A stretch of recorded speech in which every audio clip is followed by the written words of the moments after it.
স্বামী শোনো, তোমার আশা ম্যাডামকে ডেকে নিয়ে আসো তো। জি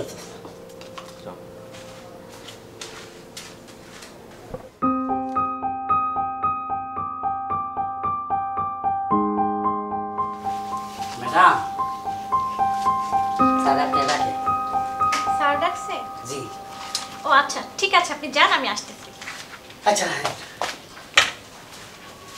আপু, স্যার ডাকলো কেন? কি জানি, বুঝতে পারছি না, যাই যেয়ে দেখি। যান, দেখেন কি বলে।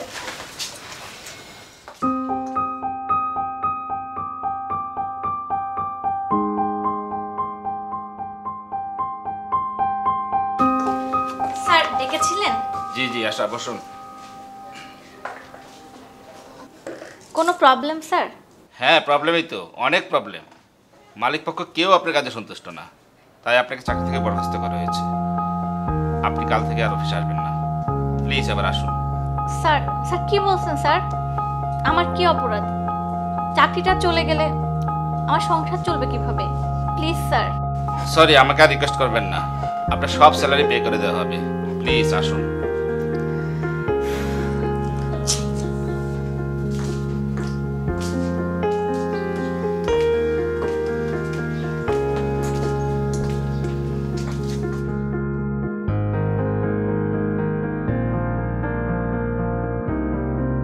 আপু, কি হয়েছে? মন খারাপ করছেন কেন? স্যার কিছু বলছে? রুনা, আমার চাকরিটা নাকি আর নেই। বলেন কি? কি হলো হঠাৎ? স্যার এমন সিদ্ধান্ত কেন নিলেন? জানি না, শুধু বলল আমার কাজে নাকি তারা সন্তুষ্ট না। চিন্তা করবেন না, আমি স্যারকে অনুরোধ করব, দেখি কিছু করা যায় কিনা। না রুনা, থাক, তার আর দরকার নেই। তুমি ভালো থেকো। তোমার সাথে এতদিন কাজ করেছি, অনেক ভালো লেগেছে তোমাকে।